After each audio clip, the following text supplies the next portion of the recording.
Making disciples, transforming lives. Hari ini 2 kali ibadah. Temanya adalah Jehovah Jireh, Tuhan yang menyediakan. Tadi pagi saya khotbah dengan judul ketika sungai berhenti mengalir. Dan ibadah yang kedua ini saya khotbah tentang janda Sarfat dengan judul ketika hanya sedikit yang tersisa. Berapa banyak kita itu seringkali ada di penghujung kehidupan yang kadang-kadang gak tahu mau gimana lagi. Tapi Tuhan sudah ada di sana. Dan cerita ini adalah cerita yang unik, ya, salah satu cerita yang berbicara secara pribadi juga dalam kehidupan saya. Satu hari ini diambil dari satu pasal yang sama, yaitu 1 Raja-Raja pasal yang ke-17. Tadi pagi saya khotbahkan tentang Elia di sungai Kerit ketika Elia setelah berhadapan dan menantang Raja Ahab. Pada waktu itu Raja Ahab adalah raja yang sangat jahat di mata Tuhan. Dan membawa seluruh orang Israel berbalik dari Tuhan dan menyembah Baal. Gitu ya, Elia muncul tiba-tiba di Alkitab dan menantang Ahab dan berkata bahwa tidak akan ada hujan kecuali ku katakan, kata Elia. Ketika saya baca itu saya renungkan orang ini berani sekali ya. Imannya luar biasa, bagaimana mungkin dia berkata kalau aku nggak bilang nggak akan ada hujan gitu ya. Kenapa? Karena orang Israel percaya sama Baal yang dianggap sebagai dewa kesuburan dan dewa hujan. Kalau kita mempercayai sesuatu yang lain di luar Tuhan, saudara, itu sudah menjadikan diri kita itu menyembah Baal, menggantungkan hidup kita kepada sesuatu di luar Tuhan. Tuhan challenge, gitu ya. Oke, kalau tidak ada, apakah kamu mau mencari aku? Kadang-kadang di hidup kita itu ada sesuatu yang sepertinya diambil, bukan karena Tuhan jahat, tapi karena Tuhan ingin membangunkan kita dari kesadaran yang salah, yang berpikir bahwa yang memberkati kita, yang membuat aku berhasil itu adalah diriku sendiri, atau mungkin kita bergantung kepada manusia. Tuhan mau kita bergantung kepada Tuhan, itu yang terjadi. Tapi walaupun seluruh Israel tetap tidak percaya Tuhan dan Tuhan mengizinkan kekeringan terjadi selama 3,5 tahun tidak ada hujan, sedangkan semua bisnis pada waktu itu tergantung kepada hasil bumi. Jadi ketika hujan tidak turun, yang bisa terjadi adalah yang pasti ada kelaparan, bisnis pasti berhenti di sana sini, perekonomian pasti sangat terganggu. Tapi Tuhan tahu memelihara orang-orang yang percaya kepada Tuhan. Elia adalah salah satu dari 7.000 nabi yang lain yang percaya kepada Tuhan yang juga terpelihara. Tapi orang-orang lain, orang Israel yang tidak percaya dan tidak berbalik kepada Tuhan, mereka mengalami kekeringan. Saudara, iman kita itu membuat perbedaan. Orang yang percaya kepada Tuhan walaupun tinggal di bawah langit yang sama, tinggal di dalam sistem ekonomi yang sama, tapi tetap ada bedanya. Tuhan tahu memelihara anak-anaknya. Tuhan tahu membedakan orang-orang yang percaya kepadanya dengan orang-orang yang tidak percaya kepadanya. Saya percaya di atas dasar firman Tuhan karena banyak cerita firman Tuhan yang memberikan ilustrasi, bukan hanya ilustrasi tapi benar-benar kejadian nyata. Bagaimana Tuhan memelihara orang Israel walaupun tinggal di atap langit yang sama, yang satu kena tulah orang Mesir, di sebelahnya nggak kena tulah. Kok bisa? Ya karena Tuhan itu tahu membedakan anak-anaknya. Mereka yang percaya kepada Tuhan, mereka dipelihara oleh Tuhan. Dan Tuhan menyatakan dirinya sebagai Tuhan yang menyediakan. Ketika Elia di sungai Kerit, Tuhan memelihara dengan mengirim burung gagak. Burung gagak adalah cara yang aneh gitu kan sebenarnya. Tapi kenapa Tuhan milih itu? Kadang-kadang kita nggak tahu. Kita nggak tahu kenapa Tuhan memilih caranya yang nggak masuk logika kita. Nanti yang kita belajar juga nggak masuk logika manusia sih sebenarnya. Tapi disitulah iman kicks in. Kalau semuanya masuk logika, kita nggak perlu iman, saudara. Kalau hidup ini semuanya masuk akal, kita cuma butuh akal, nggak butuh iman. Tapi karena ada hal-hal yang di luar akal kita, di luar logika kita, disitulah iman harus ada. Dan firman Tuhan katakan orang benar hidup oleh iman. Jadi kita perlu mengevaluasi lagi, adakah iman di dalam hati kita. Karena Tuhan berkata kalau aku turun ke muka bumi, akankah aku dapati iman Tuhan cari iman di tengah-tengah kita dan iman itulah yang membedakan kita dengan orang-orang lain yang tidak percaya kepada Tuhan. Iman itulah yang menjagai dan memelihara kita di dalam masa-masa kekeringan. Kita buka langsung ayatnya di 1 Raja-Raja pasal yang ke-17. Ya, Elia dipelihara di sungai Kerit lewat sungai yang mengalir. Dia tidak kekeringan, dia tetap bisa minum. Kemudian ada daging, ada roti yang dikirim oleh Tuhan lewat burung gagak. Burung gagak itu burung yang makan roti untuk dirinya, tidak makan roti, makan daging bangkai malahan untuk dirinya sendiri. Tapi kok bisa-bisanya dia malah kirim karena Tuhan yang memerintahkannya. Sekarang ayat yang ke-7, tetapi sesudah beberapa waktu sungai itu menjadi kering. Tuhan memang suruh ke sana sih. Tapi sesuatu yang natural itu pada waktunya bisa berhenti. Tapi Tuhan tidak pernah berhenti bekerja dalam kehidupan kita ya. Sungai itu menjadi kering sebab hujan tiada turun di negeri itu. Maka datanglah firman Tuhan kepada Elia. Muncul firman yang baru. Bersiaplah pergi ke Sarfat yang termasuk wilayah Sidon. Dan diamlah di sana, ketahuilah aku telah memerintahkan seorang janda untuk memberi engkau makan. Kita akan baca ayat per ayat. Saudara, cerita ini adalah cerita transisi. Elia itu dari sungai Kerit, dia sudah kehabisan air, airnya sudah berhenti mengalir. Saudara, di dalam kehidupan kita kalau kita itu terhenti dari satu sumber, ya selama kita tidak terputus dari sumber sejati yaitu Tuhan, saudara jangan khawatir. Tuhan bisa pakai semua cara. Kalau satu pintu ditutup berarti ada pintu lain yang dibuka. Kita bisa GR kalau sama Tuhan. Saudara, kalau satu pintu ditutup, saudara sesimpel kayak berarti ada pintu lain. Kalau satu pekerjaan itu tiba-tiba terhenti, berarti Tuhan siapkan penyediaan dengan cara yang lain. Ketika sungai itu berhenti mengalir, carilah firman Tuhan. Ya, kenapa Elia dipelihara di sungai Kerit? Karena Tuhan sudah berbicara sebelumnya, pergi ke sungai Kerit. Ketaatannya Elia membuat dia tetap bisa makan dan minum. Kalau Elia pergi ke sungai Yordan gitu ya, ke sungai yang lain, burung gagak nggak ke sana, mungkin dia bisa minum tapi nggak bisa makan. Firman Tuhan membuat kita bisa berjalan dan mendapatkan penyediaan Tuhan. Oleh sebab itu penting untuk kita bisa mendapatkan rema firman Tuhan. Dan ketika rema itu terjadi, itu rema itu day by day, season by season. Ketika satu berhenti, hidup kita belum selesai. Berarti ada episode baru, saudara. Berarti ada bab yang baru. Saudara kalau baca buku, kalau bukunya belum ada kata tamat, ya kan, berarti masih ada chapter yang baru. Walaupun satu bab sudah selesai, Anda buka halaman berikutnya, itu ada cerita baru. Demikian juga dengan Elia. Elia selesai dengan sungai Kerit, tapi dia harus kemana? Dia harus dapat firman Tuhan. Dia harus dapat rema. Kemudian datanglah firman Tuhan kepada Elia, saya percaya orang benar itu hidup dari firman ke firman. Tuhan katakan firman-Mu adalah pelita bagi kakiku, kata Mazmur. Kalau kita nggak punya firman, gak heran hidup kita gelap. Gak heran jalan kita gak ada terang. Saudara, firman Tuhan juga katakan manusia hidup tidak hanya dari roti saja, tetapi dari setiap firman yang disampaikan oleh mulut Tuhan. Kapan terakhir Anda mendapatkan firman yang rema bagi diri sendiri? Orang Kristen gak bisa hidup dari minggu ke minggu. Orang Kristen gak bisa hidup dari khotbah dari hari Minggu, kemudian habis itu lupa, pokoknya hari Minggu datang lagi. Gitu ya. Saudara harus punya persekutuan intim dengan Tuhan. Kebutuhan kita masing-masing berbeda. Tuhan akan bicara spesifik kepada Anda. Seperti Tuhan berbicara kepada Elia. Tuhan bilang sama Elia, Elia ke sungai Kerit ya. Spesifik ya sungainya namanya. Terus ke sebelah timur sungai Yordan. Karena sungai Kerit itu kan panjang. Mau tepi yang mana nih Tuhan? Tuhan kasih koordinatnya. Tuhan juga bicara spesifik kepada setiap kita. Mungkin itu tentang pekerjaan Anda.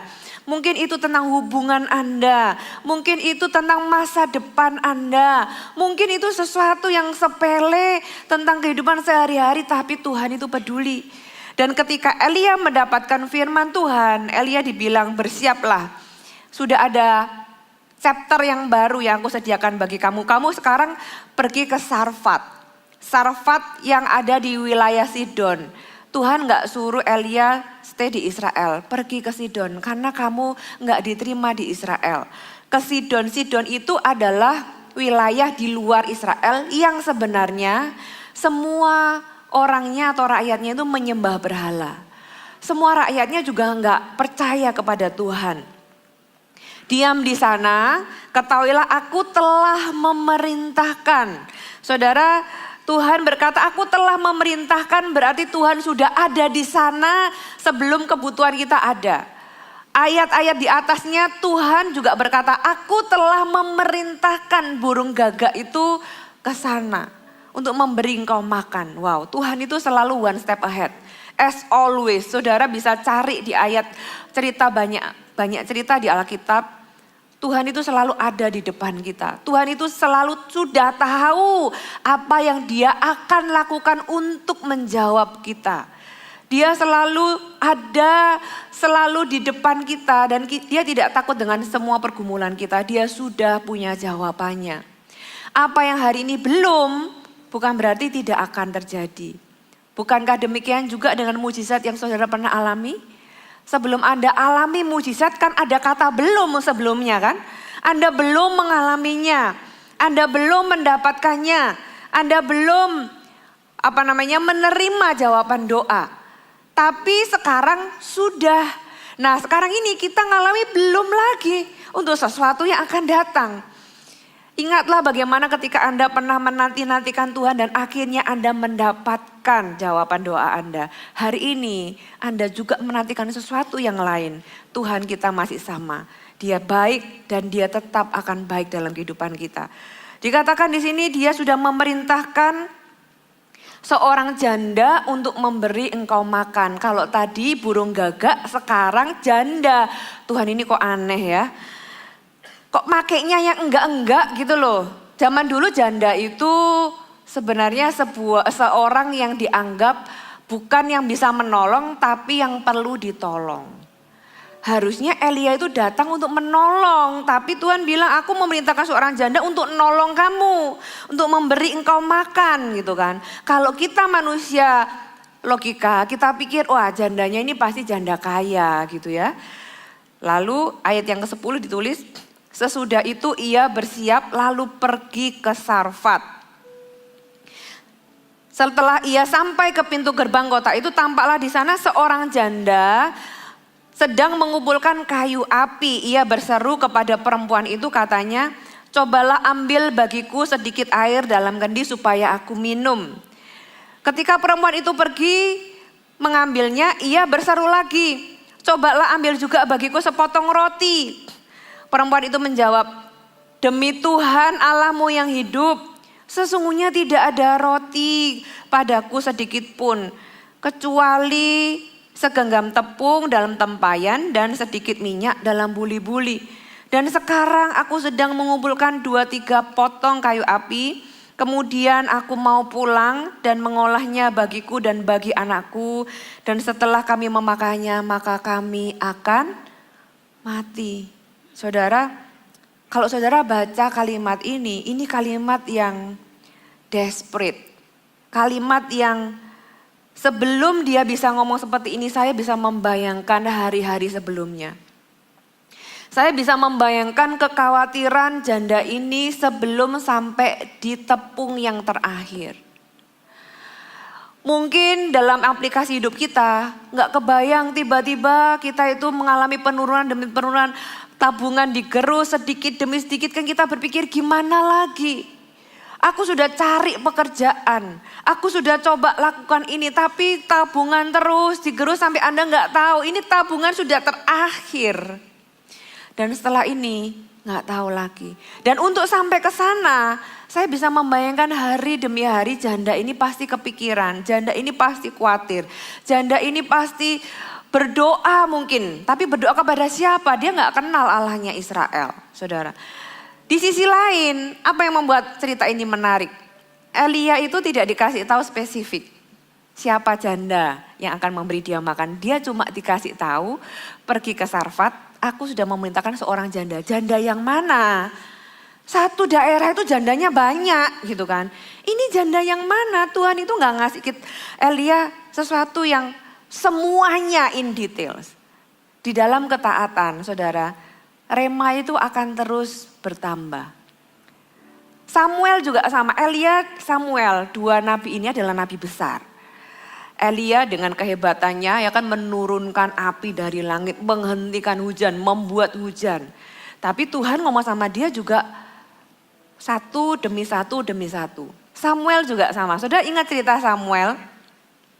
Ketika Tuhan bilang kamu pergi ke Bethlehem gitu ya, ke rumah Isai, nanti di sana ada satu orang yang aku akan urapi menjadi raja. Samuel pergi tanpa tahu siapa yang akan diurapi. Kalau saudara notice cerita itu Anda akan menyadarinya bahwa Samuel itu nggak tahu semuanya. Makanya satu-satu, oh ini bukan.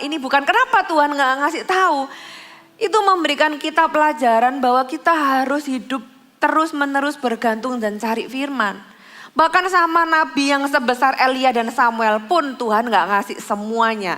Sama Abraham Tuhan bilang kamu pergi ke tempat, ke negeri yang akan kutunjukkan kepadamu. Di mana itu? Abraham gak tahu, pokoknya pergi aja. Satu tempat, satu langkah, satu langkah. Kita dengan Tuhan juga sama. Kita gak bisa hidup itu keluar dari firman Tuhan. Karena kita butuh kok day by day. Satu langkah demi satu langkah. Nabi seperti Elia pun tidak dikasih penjelasan yang lengkap. Dia harus guessing, dia harus menduga-duga janda yang mana ya.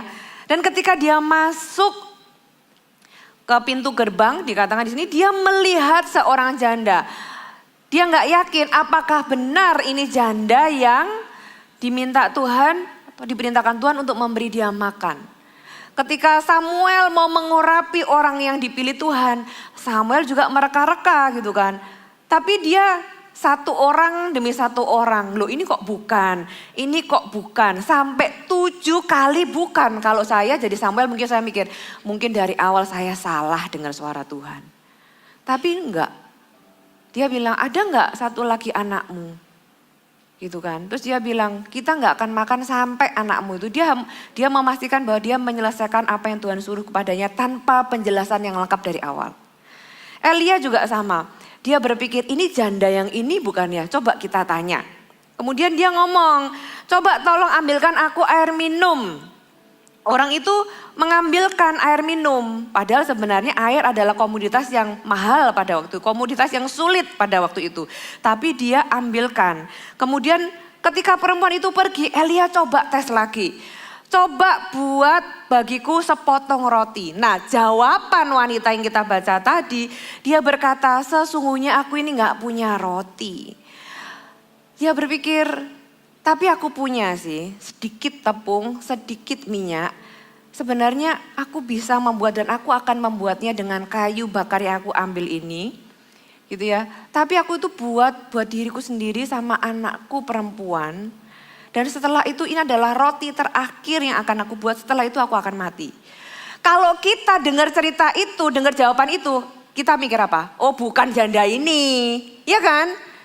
Kalau kita manusia loh, kita bukan orang yang kenal seperti Elia kenal Tuhannya. Kita pasti langsung berpikir bukan, berarti bukan janda ini. Aku harus cari orang lain. Tapi saudara, ajaibnya Elia langsung tahu this is the one. Ini malah orang yang memang disuruh Tuhan.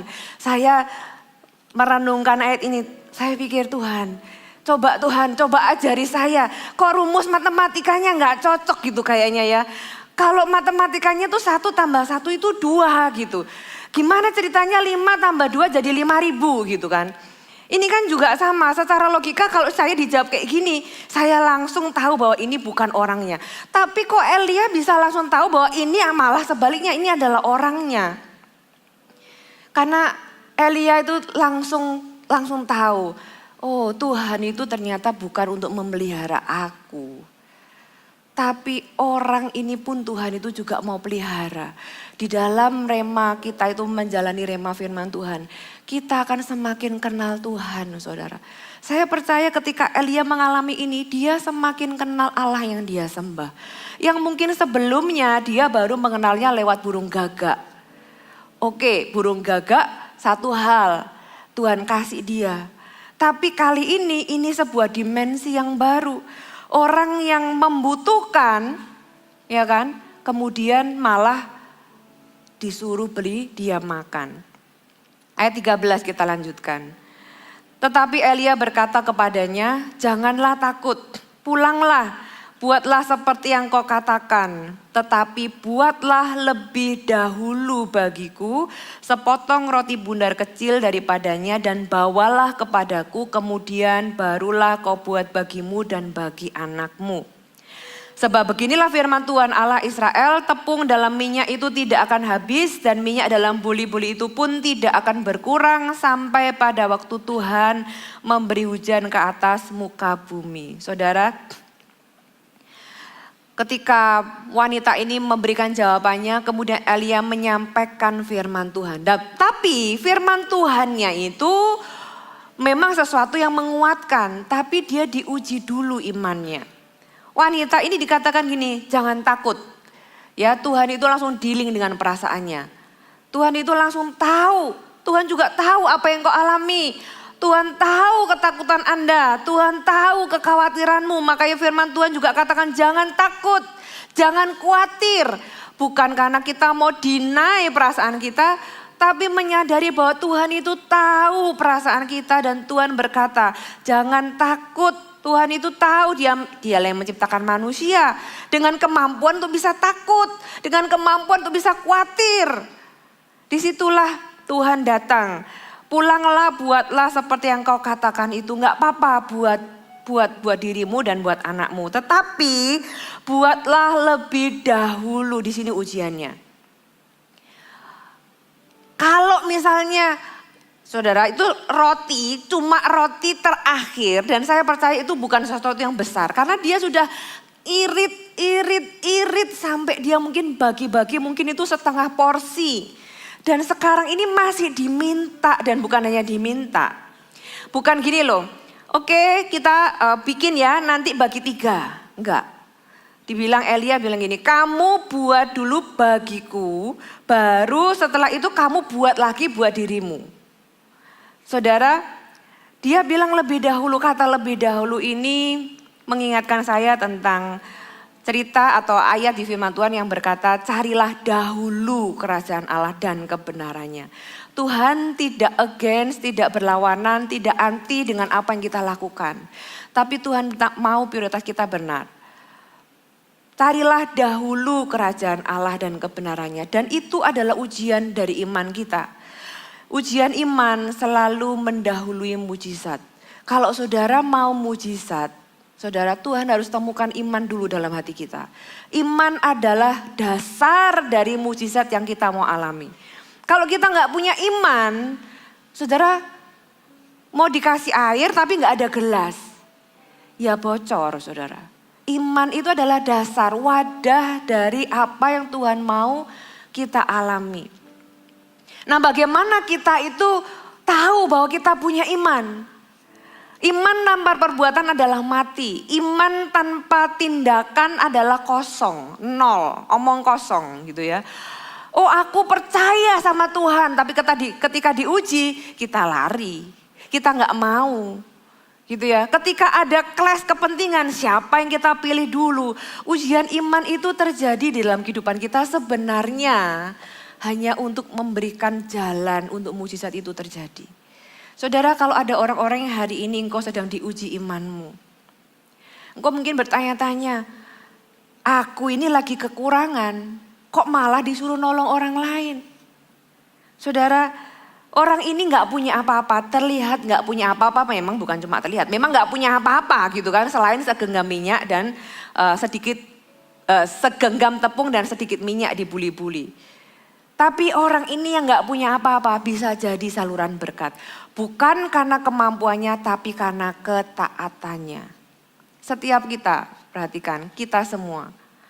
Di semua level ekonomi, di semua level kemampuan, kita bisa jadi saluran berkat. Bukan karena kemampuan kita tapi karena ketaatan kita. Tuhan bisa pakai siapapun dari kita yang mau saja. Ya, puji Tuhan, respon wanita ini luar biasa.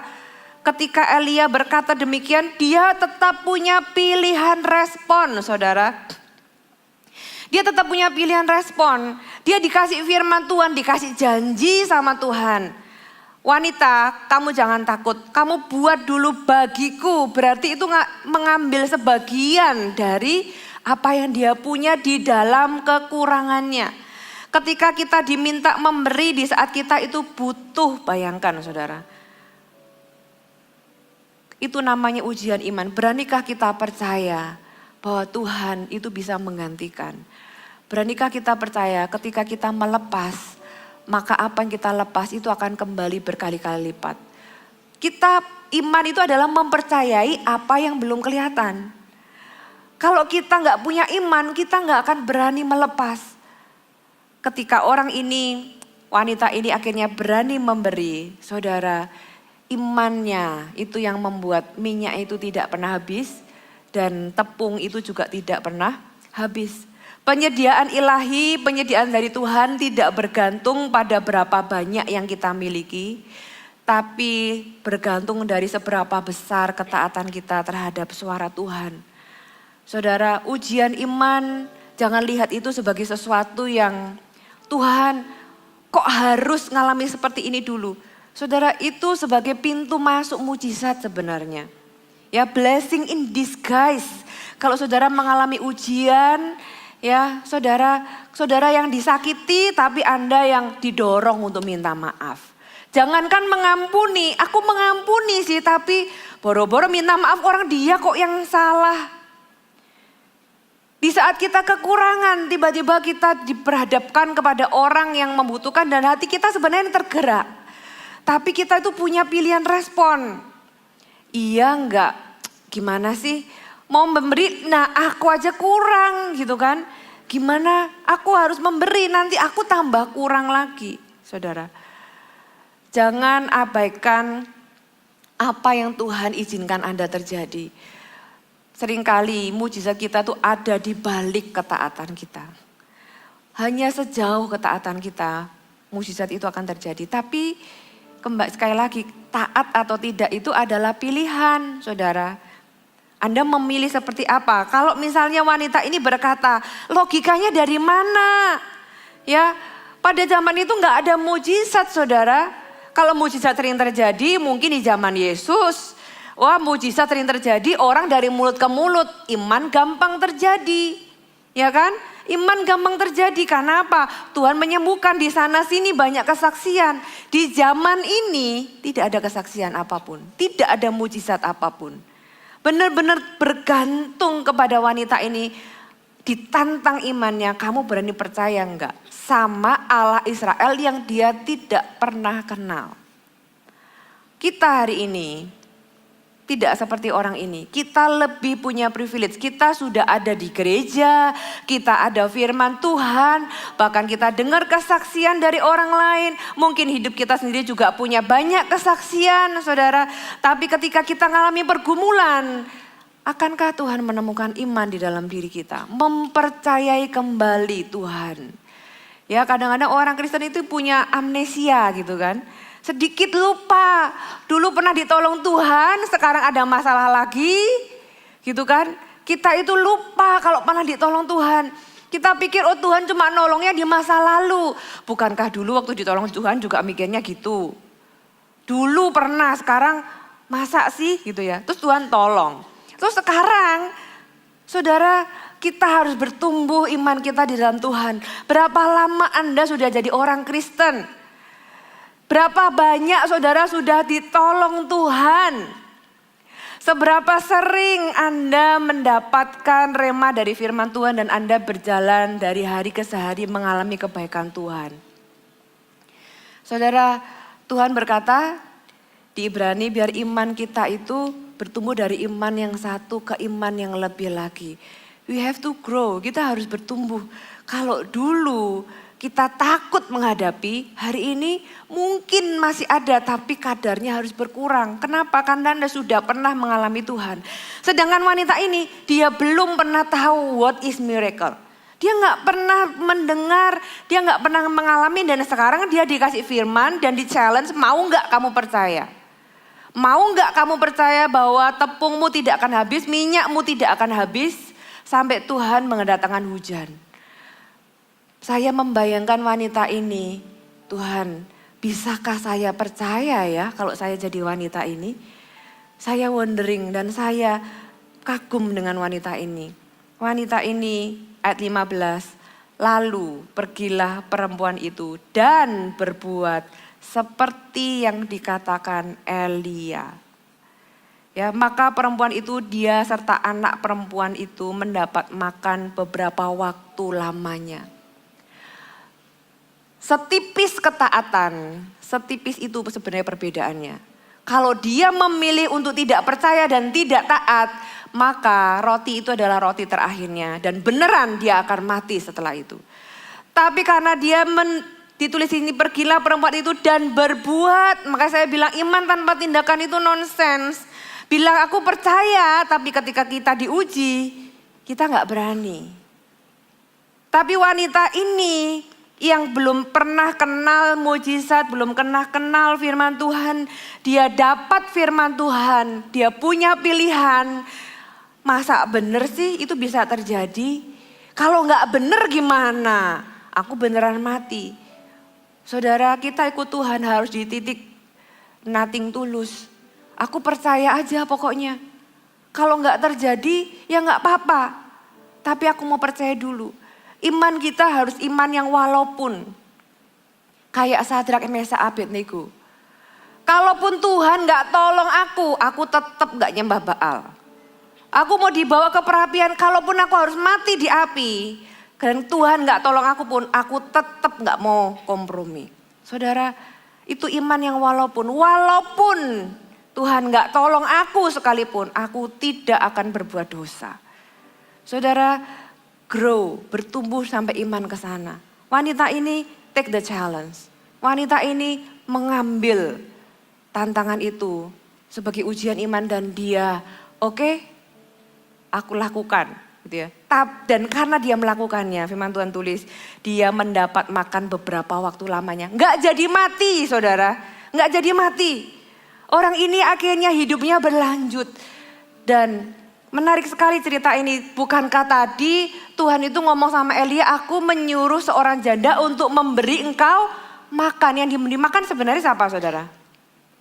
Halo? Yang diberi makan siapa saudara? Elia. Tapi kalau Anda lihat cerita ini sebenarnya yang dikasih makan siapa? Janda ini. Dua sisi. Elia taat ke Sarfat. Ya, dia mengikuti perintah Tuhan sambil cari rema yang baru. Yang mana nih jandanya? Gitu ya, dia dengar firman Tuhan. Dia tahu oh ini ternyata Tuhan itu memang pinter main teka-teki. Ya Tuhan itu loh. Lucu kok kadang-kadang, mau aku yang dikasih makan kok sekarang ternyata lewat aku perempuan ini yang dapat makan saudara. Ketaatan membuka pintu penyediaan. Ya, kalau janda ini nggak taat maka dia pasti mati. Tapi karena janda ini taat maka tepung dan minyaknya tidak pernah habis. Meskipun dia nggak melihat tiba-tiba tepungnya itu langsung jadi segentong saudara. Ya tetap segenggam. Ya tetap minyak sedikit itu, sedikit dibuli-buli itu bukan galon ya saudara. Buli-buli itu kayak tempat yang kecil gitu loh saudara. Dan itu pasti gak penuh karena ditulis sedikit. Kayak bikin roti minyaknya butuh berapa banyak. Kecuali goreng kentang lain cerita ya saudara ya. Kalau bikin roti minyaknya gak butuh banyak. Tapi minyak yang sedikit itu bisa tetap ada. Mungkin malam sebelum tidur kelihatannya habis. Besok pagi mau bikin breakfast, mau bikin makan pagi, loh kok ada lagi. Kalau misalnya hari itu tiba-tiba tepungnya itu jadi sekarung. Dijarah ini Pak, perempuan ini. Kenapa? Karena kekeringan saudara di mana-mana. Orang tahu bahwa janda itu di situ ada tepung yang berkarung-karung. Kenapa? Karena Tuhan mau memelihara selama sekian bulan misalnya. Tapi Tuhan taruh semuanya di depan. Saudara yang terjadi janda ini mati karena rumahnya dijarah. Tapi Tuhan itu tahu cara melindungi orang-orang yang percaya kepada dia. Kadang-kadang keterbatasan itu juga perlindungan loh dari Tuhan. Saudara sadar nggak? Kita kadang-kadang nggak bisa beli semua yang kita bisa beli. Kita pikir itu keterbatasan. Tapi coba lihat dari sisi lain. Jangan-jangan itu bentuk perlindungan Tuhan bagi Anda. Anda kalau dikasih semuanya sekaligus bisa lupa daratan. Saya berpikir saudara, saya juga merenungkan firman Tuhan ini benar ya Tuhan ya. Keterbatasan itu seringkali melindungi kita. Bagi wanita ini dia dilindungi dari penjarahan mungkin, dari banyak hal. Tapi yang penting dia terpelihara. Penyediaan Tuhan itu daily. Penyediaan Tuhan itu dari hari ke sehari. Penyediaan Tuhan itu tidak sekaligus. Makanya kita berdoa, Bapa kami, Tuhan berikan pada hari ini makananku yang secukupnya. Itu dua sisi. Sisi lain Tuhan yang memberi kadang-kadang more than enough. Sampai kita berkata sama Tuhan, Tuhan cukup. Cukup Tuhan, jangan lebih, perutku gak mampu Tuhan. Tapi di satu sisi juga ada waktunya Tuhan berikan kepadaku makanan yang secukupnya. Tuhan gak akan kasih kurang. Tuhan akan sediakan daily. Tuhan berikan kepadaku makananku hari ini yang secukupnya. Ikut sama Tuhan hari demi hari. Ikut sama Tuhan punya saat teduh pribadi setiap hari. Dapatkan rema untuk hari yang baru. Di situ kita dapat mana, kita mengalami perjumpaan kembali, kita diisi lagi. Itulah yang membuat hari-hari kita walaupun ada tantangan, walaupun ada masalah, kita tetap bisa punya iman bahwa Tuhan sudah punya solusi. Yang percaya katakan amin. Ya, puji Tuhan janda ini taat. Kita lanjutkan. Tepung dalam tempayan itu tidak habis dan minyak dalam buli-buli itu tidak berkurang sampai firman Tuhan yang diucapkannya dengan perantara. Seperti firman Tuhan yang diucapkannya dengan perantaraan Elia.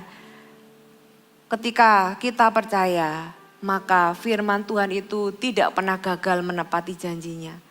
Ketika kita berjalan dalam ketaatan, maka pihak Tuhanlah yang bertanggung jawab terhadap janjinya. Bukan kita. Kita itu cuma bertanggung jawab sama hati kita, yaitu percaya apa enggak. Ketika kita percaya, kita bertindak. Udah, bagian kita cuma itu aja. Saudara gak perlu takut, gak perlu bingung nanti gimana ya cara Tuhan. Gimana ya bikin minyaknya. Mungkin kalau di zaman sekarang ya saya pasang CCTV mungkin saudara. Saya pengen tahu sih gimana ya minyak itu saya tinggal tidur bangun-bangun kok ada lagi gitu ya. Kadang-kadang kita gak perlu tahu caranya Tuhan. Kita gak perlu berpikir nanti gimana cara Tuhan memenuhi janjinya. Sudah setia aja sama bagian kita. Bagian Tuhan itu akan memenuhi janjinya sendiri dengan caranya yang ajaib. Dengan demikian kita bisa rest. Gak perlu mikir. Karena kita juga gak bisa, otak kita gak sampai ke sana. Kita lakukan bagian kita. Yang terakhir saudara. Tuhan ingin mengubah bukan hanya situasi dari wanita ini. Tapi juga mentalitas. Ketika dia ketemu sama Elia. Mentalitasnya masih. Aku sudah gak punya apa-apa lagi. Apa yang aku bisa beri? Aku ini sudah tinggal yang terakhir dan mau mati. Saudara, dia nggak kepikir bahkan untuk memberi. Sampai harus diminta dulu, di-challenge dulu sama Elia. Yang diubah adalah mentalnya juga. Orang ini miskin, tapi dia tidak harus punya mental miskin. Orang ini sudah nggak punya apa-apa lagi, tapi dia nggak harus punya mental yang sama. Saudara, mental itu kadang-kadang gak ada hubungannya sama kita punya banyak atau sedikit. Saudara, Tuhan juga mau mental kita berubah. Mungkin hari ini ada orang-orang yang Anda ada seperti si janda Sarfat ini. Anda sudah ada di titik terakhir. Tapi Anda gak harus punya mental miskin. Saudara tidak harus punya mental yang kekurangan. Tuhan mau mengubah mental kita. Yang pertama iman kita. Tapi juga mental kita. Cara kita berpikir, cara kita bertindak. Orang yang mentalnya kekurangan akan jadi orang yang selfish. Orang yang cuma diri sendiri. Dia pasti akan takut memberi karena apa? Untuk dirinya sendiri aja dia takut kurang gitu kan. Lah untuk diriku sendiri aja takut kurang, aku disuruh memberi. Ya gak berani. Tapi orang ini diubah mentalnya ketika di-challenge sama Elia. Ketika Elia minta. Yang diubah mentalnya, dia berani memberi di tengah kekurangan. Mentalnya berubah daripada dia cuma mikirin diri sendiri. Ini aku duduk sendiri sebentar lagi mati gitu kan. Menjadi orang yang oke, di tengah kekurangan pun what can I do for you. Apa yang aku bisa bagi, apa yang aku bisa lakukan. Dia gak lagi fokus sama diri sendiri, dia gak lagi selfish tapi jadi selfless. Dia jadi orang yang memberi. Orang yang gak menyalahkan situasi. Elia, ini gara-gara kamu ini aku kekeringan, gak punya makanan. Gara-gara kamu ini, gitu ya. Beberapa ciri orang yang punya mental kekurangan, dia akan selfish, dia akan menyalahkan orang lain, gak mengambil tanggung jawab. Orang yang bermental kekurangan itu akan jadi orang yang konsumtif, aneh ya. Padahal kekurangan tapi konsumtif. Kenapa? Karena dia selalu merasa kurang. Jadi dia mencari, membeli untuk menutupi sesuatu yang lobang di dalam dirinya. Tindakannya apa? Dia jadi kayak harus gain something, mendapatkan sesuatu dengan cara membeli dan sebagainya. Orang yang bermental miskin itu dia akan sibuk supaya terlihat kaya. Ironi ya saudara ya. Sebenarnya bukan karena dia kaya atau miskin, itu karena mentalnya. Kemudian apalagi orang yang bermental kekurangan akan bergantung kepada orang lain. Gak mau usaha, carinya yang instan. Dan gak mau berpadanan, kalau gak mampu tetap maksa gitu kan. Karena dia ingin menutupi sesuatu yang kurang di dalam dirinya supaya dia terlihat tidak seperti yang dia ingin tutupi. Tapi saya berdoa perjumpaan dengan Tuhan bukan cuma mengubah hati kita, tapi juga mengubah mental kita. Kalau Elia ketemu dengan wanita ini, wanita yang sudah di ujung tanduk, wanita yang tidak punya apa-apa untuk dibagi, wanita yang punya mental mau mati, ketemu Elia, dia berubah mentalnya, dia punya iman. Tidak ada mujizat, dia bisa berani percaya bahwa mujizat bisa terjadi. Lebih lagi kita di rumah Tuhan, amin. Lebih lagi kita anak-anak Tuhan, ketemu dengan Tuhan di rumah Tuhan. Saya berdoa hari ini ada banyak orang diubahkan. Tuhan berperkara pribadi lepas pribadi. Apa yang ada di hidup Anda, di pikiran Anda yang selama ini jadi mental block. Mental block yang membuat Anda itu selalu takut untuk melangkah. Mental block yang membuat Anda merasa kurang, selalu kurang dan Anda selalu mencari sesuatu bahkan di luar Tuhan. Anda merasa takut sehingga Anda selalu fokus kepada diri Anda sendiri. Di rumah Tuhan, Tuhan mau ubahkan hati kita, Tuhan mau ubahkan mental kita, Tuhan mau ubahkan mental block kita, mind block kita yang selama ini menghalangi kita. Seringkali mujizat kita tuh hanya sejauh satu langkah dari ketaatan kita. Tapi kenapa kita nggak berani melangkah? Kenapa kita nggak berani taat? Ya karena tadi kita punya mental yang salah. Tapi ketika kita di challenge dan kita itu ambil ujian iman itu sebagai bukti bahwa Tuhan, aku ini mau beriman. Aku gak tahu ke depan kayak apa, tapi imanku di langkah pertama ini sebagai bukti bahwa aku percaya bahwa Tuhanku hidup. Aku percaya bahwa mujizat masih terjadi. Aku anak Tuhan, aku tidak akan kekurangan. Aku punya gembala yang baik, firman Tuhan berkata, engkau adalah gembala yang baik. Aku tidak akan kekurangan. Saudara, hari ini setiap firman Tuhan yang saya bagikan pertama-tama berbicara dulu kepada saya. Saya merenungkan, saya tambah cinta sama Tuhan. Tuhan itu ajaib ya. Aku juga mau berubah ya Tuhan. Aku juga mau di dalam segala keterbatasanku, aku gak mau jadi orang yang selfish. Aku mau lihat orang lain, what can I do? Di dalam keterbatasanku Tuhan, aku mau berubah, tidak lagi fokus kepada diri sendiri, tapi aku mau fokus kepada orang lain. Aku percaya ketika aku tolong orang lain, Tuhan akan tolong saya. Apa yang aku lakukan kepada orang lain, itu akan kembali kepada kita berkali-kali lipat. Akankah kita belajar dari cerita ini? Elia satu sisi dia taat. Dialah orang yang tahu siapa Tuhannya, Makanya cara berpikirnya dia berbeda sekali dan saya mau belajar, Tuhan gimana sih Elia ini kok bisa tahu bahwa ini orangnya, padahal saya berpikir sebaliknya. Saya mau kenal Tuhan seperti Elia kenal Tuhan. Di sisi lain saya mau belajar dari wanita ini. Mungkin belum mujizat yang saya butuhkan, belum pernah saya dengar sebelumnya. Mungkin mujizat yang saya butuhkan belum pernah saya alami sebelumnya. Tapi kalau firman Tuhan berkata Tuhan mampu dan Tuhan bisa dan Tuhan mau, saya mau percaya. Lewat apa? Lewat saya cari rema firman Tuhan dan saya mau belajar taat langkah demi langkah. Walaupun mungkin dari awal tidak semuanya Tuhan kasih tahu. Penjelasannya nggak detail dari awal. Tapi setiap rema one by one saya mau taat dan disitulah di dalam langkah ketaatan satu langkah sampai akhirnya Tuhan menunjukkan bahwa dia adalah Jehovah Jireh, Tuhan yang memelihara Anda dan saya. Amin. Ini bukanlah sekedar cerita, tapi ini kita belajar karakter Tuhan. Saudara, Jehovah Jireh bukanlah sekedar nama Tuhan. Dia adalah karakter Tuhan. Dia selalu tahu apa yang Anda butuhkan sebelum Anda memintanya. Dia sudah tahu Adam butuh seorang penolong sebelum Adam itu bahkan merasakannya.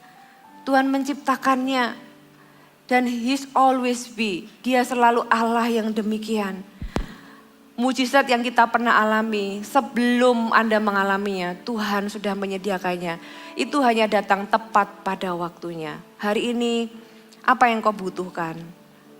Tuhan yang sama yang pernah menolong Anda juga akan menolong Anda lagi. Tapi pertanyaan kedua, apa yang engkau takutkan untuk Anda taat kepada Tuhan? Beranikah Anda lepaskan setiap mental block, batu sandungan yang ada di depan Anda, yang membuat Anda terhenti dan gak bisa maju? Serahkan itu, buang itu ke tangan Tuhan, lepaskan, beranilah melangkah. Anda akan melihat apa yang Anda nanti selama ini, kau akan mengalaminya. Amin.